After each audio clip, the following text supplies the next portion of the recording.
24 de abril de 2024, quarta-feira da quarta semana do tempo da Páscoa. Em nome do Pai, e do Filho, e do Espírito Santo. Amém. Meus queridos filhos e filhas, muito bom dia, vos saúdo com a paz de nosso Senhor Jesus Cristo. Quartou, louvado seja Deus. Nós vamos meditar nesta manhã o texto dos Atos dos Apóstolos, capítulo 12, versículos do 24 até o capítulo 13, versículo 5. Naqueles dias, a palavra do Senhor crescia e se espalhava cada vez mais. Barnabé e Saulo, tendo concluído seu ministério, voltaram de Jerusalém, trazendo consigo João, chamado Marcos. Na igreja de Antioquia havia profetas e doutores. Eram eles Barnabé, Simeão, chamado Negro, Lúcio de Cirene, Manaém, que fora criado junto com Herodes, e Saulo. Um dia, enquanto celebravam a liturgia, em honra do Senhor, e jejuavam, o Espírito Santo disse: Separai para mim Barnabé e Saulo, a fim de fazerem o trabalho para o qual eu os chamei. Eles então jejuaram e rezaram, impuseram as mãos sobre Barnabé e Saulo e deixaram-nos partir. Enviados pelo Espírito Santo, Barnabé e Saulo desceram a Seleucia e daí navegaram para Chipre. Quando chegaram a Salamina, começaram a anunciar a palavra de Deus.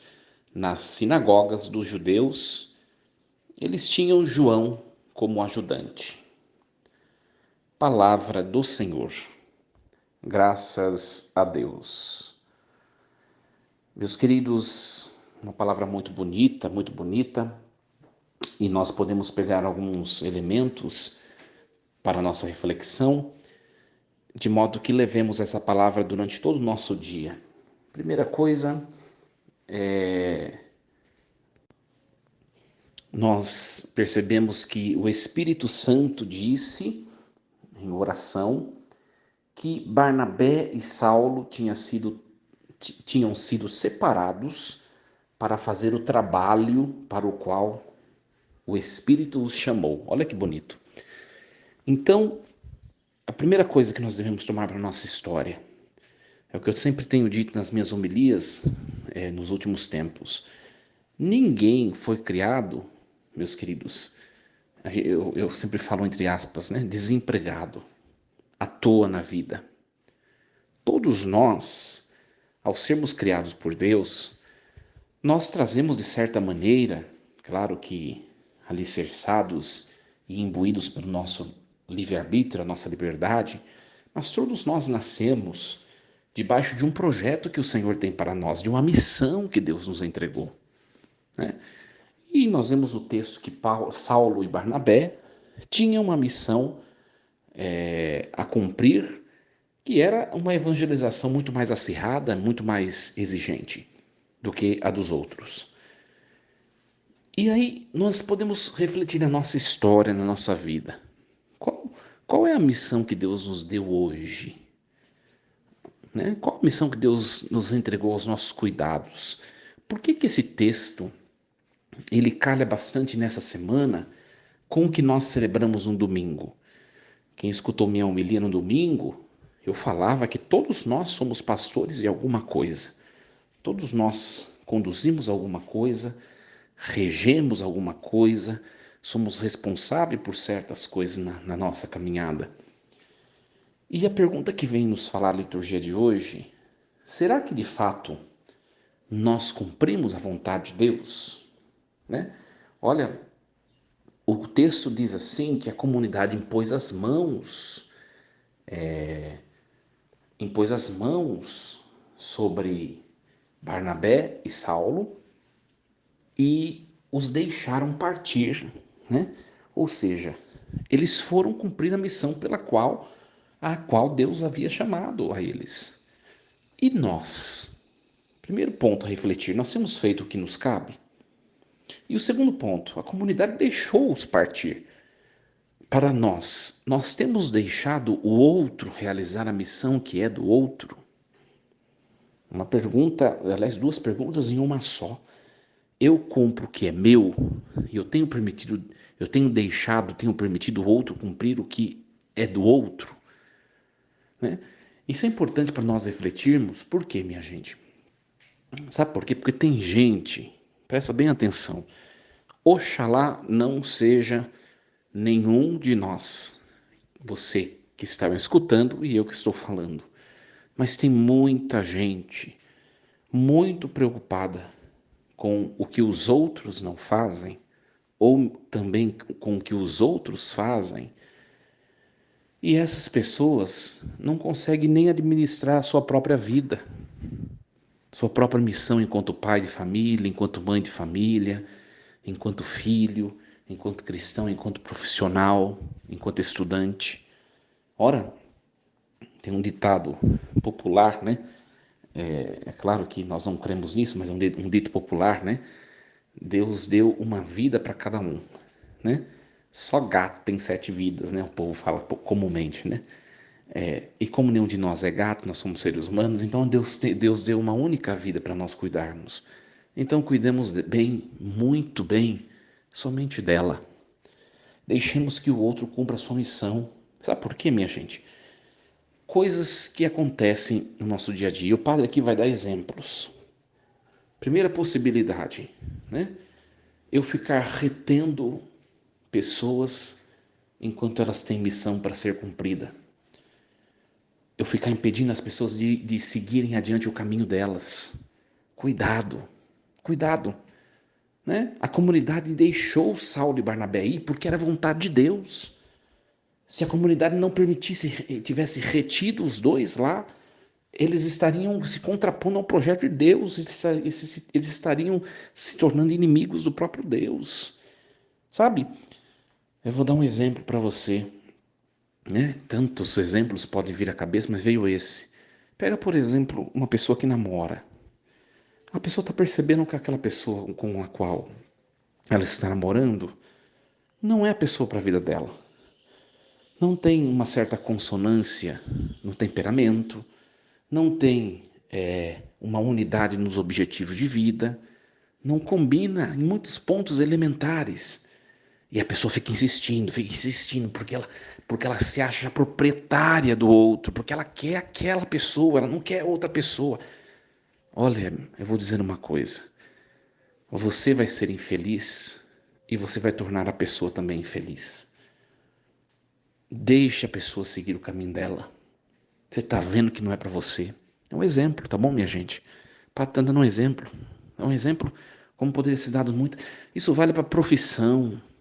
Tem gente até hoje insistindo numa profissão que não foi a profissão que Deus sonhou para ela.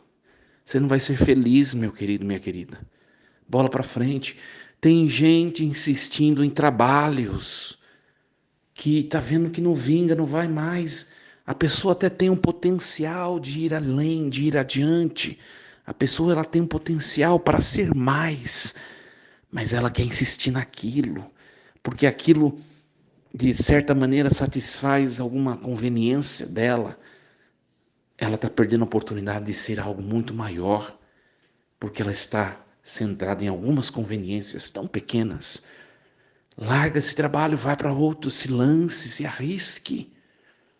E a gente poderia dar tantos exemplos aqui. Tantos, tantos, tantos. Uma coisa é certa. Leve para o seu coração que eu vou levar para o meu. Quando a gente está no lugar certo, e quando eu falo lugar, não é lugar espacial, temporal. É lugar existencial. Quando a gente...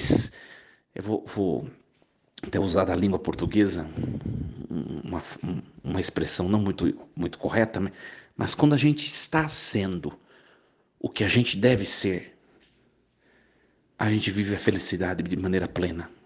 Claro que segundo a possibilidade nesse mundo, né?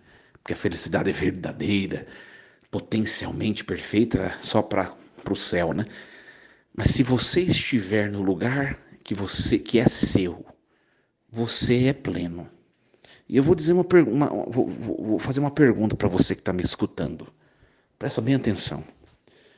Você está no lugar que foi o lugar que Deus pensou para você? É o seu lugar esse? Né? Eu poderia perguntar, dando exemplos, de muitas outras maneiras. Em relação ao trabalho, esse é o seu trabalho? É o trabalho que te faz realizado, realizada?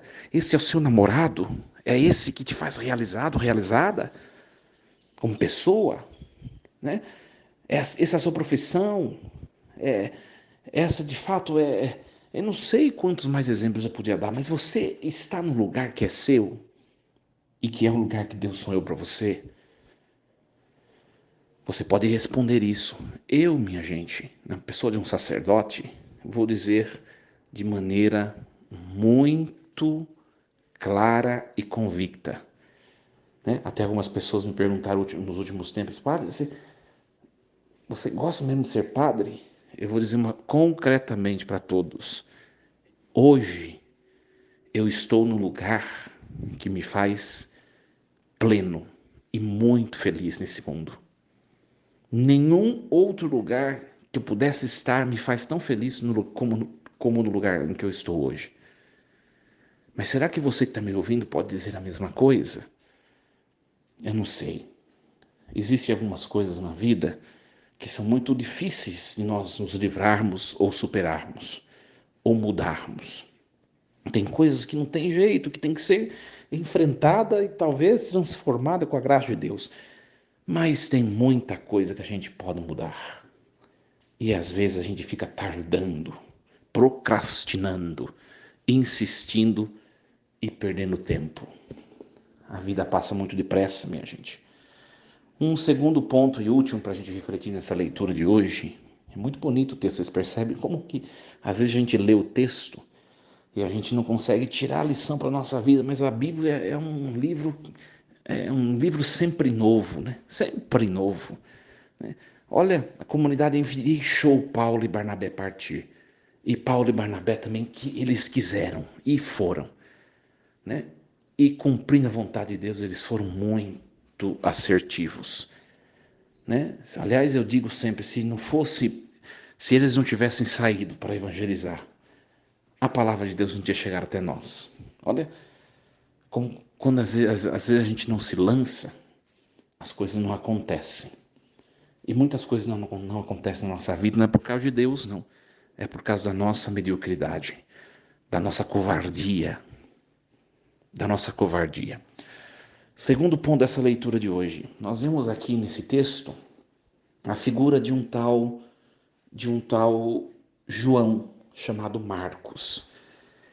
É claro que os exegetas, de maneira pontual, eles dizem que esse tal João Marcos é o escritor do Evangelho de Marcos. Olha só, este João Marcos, ele era bem jovenzinho nessa ocasião. E ele era auxiliar de Saulo e de Barnabé. Então, João Marcos foi junto na missão, diz o texto. Né? O texto de hoje termina assim: eles partiram e tinha João como ajudante. Lição para a nossa vida. Lição para a nossa vida. Presta bem atenção. Um outro ponto. Aliás, o tempo já esticou, não posso me delongar muito. Minha gente, a gente não consegue fazer tudo sozinho na nossa vida. A vida é como um trem. E nós vamos como um trem passando por várias estações. Isso é a vida. Várias estações. E a gente vai passando, vai passando. É claro que o trem ele vai, depois ele volta. A vida não. A vida é uma estação de trem, na qual o trem só vai até chegar no destino permanente que é o céu e nunca mais voltar. Nós vamos passando de estação por estação. A cada estação na nossa vida entram pessoas. A cada estação na nossa vida também desce pessoas. Pense bem na sua existência. Hoje, ano 2024, quem está com você mesmo, de verdade, na sua vida, na sua existência? Quem são os seus amigos de verdade que estão ao seu lado? que te levam para Deus, que te edificam espiritualmente. Porque, minha gente, a gente pode achar que é amigo somente quem partilha profissão com a gente, quem partilha negócios. Cuidado. Os melhores amigos, eu sempre digo, são aqueles que nos levam para Deus. Quem está na sua vida hoje? É possível que as pessoas que estão hoje na sua vida, que você considera pessoas importantes mesmo, é possível que há 10 anos atrás elas não estavam. Não estavam. Só que hoje elas fazem parte porque Deus as trouxe até você para lhes auxiliar, para lhe ajudar em alguma coisa. Outra coisa que eu sempre digo, ninguém entra na vida da gente à toa, minha gente.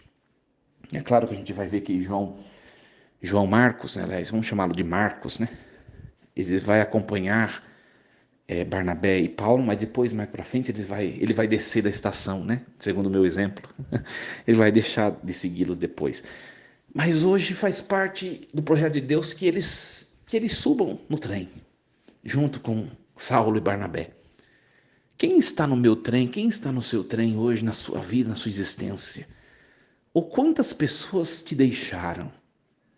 Né? Às vezes a gente chora a dor de um abandono de pessoas. Eu vou partilhar com vocês um pouquinho isso. Eu, né, na minha adolescência e primeira juventude, eu tinha pessoas que eu jamais pensei que me deixariam. Né? Jamais pensei que talvez eu me tornaria uma pessoa quase que desconhecida ou não importante. Só que hoje eu percebo que se tornaram pessoas assim. Se tornaram pessoas distantes. Talvez desceram da estação já e não adianta mais tentar gritar por elas para que elas subam. O trem já passou. E às vezes a gente fica chorando isso. Olha, olhe para o que você tem hoje. Olhe para as pessoas que estão ao seu lado hoje. Para as pessoas que te ajudam. E valorizem a elas. Eu tenho pensado muito nisso, né? Porque eu também lamento muita gente que saiu da minha existência. Né? Talvez não porque eu quisesse, mas porque não depende somente de um lado, né? Eu, eu, eu sempre reflito o seguinte: a amizade verdadeira, ela é recíproca, ela não é unilateral. Quando numa amizade só uma pessoa se esforça, só uma pessoa procura, só uma pessoa faz questão, não dá certo. Vai abrir a porta do trem em alguma estação e aquela outra pessoa vai descer. Não dá certo. Então, minha gente, olhe para a sua existência hoje e reflita. Quem é o João Marcos hoje da minha existência? Eu vou dizer a vocês, eu tenho vários. Não tantos assim também, mas tenho algumas pessoas. E eu digo a você, cuide bem enquanto essas pessoas estão no seu trem, na sua existência. Talvez amanhã não estejam, mas elas vão deixar um grande contributo. Um grande contributo. Valorize-as. Ou valorize-as para que elas não desçam de maneira forçada ou despercebida. Sempre digo também, uma amizade que não é cuidada, cultivada, ela também morre, minha gente. Quando um cadáver morre dentro do trem, um trem que não tem parada, ele simplesmente é jogado fora, para que quem estiver dentro consiga subsistir e continuar a viagem. O trem não pode parar, e não para. Que as nossas relações, aquelas que brotaram do coração de Deus, realmente permaneçam conosco. Guardemos esses 2 pontos hoje na nossa reflexão. O padre se delongou muito, mas é um texto muito bonito, né? Muito, muito, muito bonito mesmo. Primeiro ponto, só lembrando, quem que eu devo deixar partir? E quem, né? E quando, às vezes, sou eu quem devo partir e me arriscar? Na figura de Paulo e Barnabé. E o segundo ponto é a figura de João Marcos. Quando eu partir, quando eu me arriscar, quando eu estiver no lugar onde Deus quer que eu esteja, quem eu quero levar comigo? Reflitamos hoje. Que Deus os abençoe e os proteja. Uma ótima quarta-feira. Força e coragem. Em nome do Pai, do Filho e do Espírito Santo. Amém. E lembremos-nos sempre, Deus está no comando de tudo.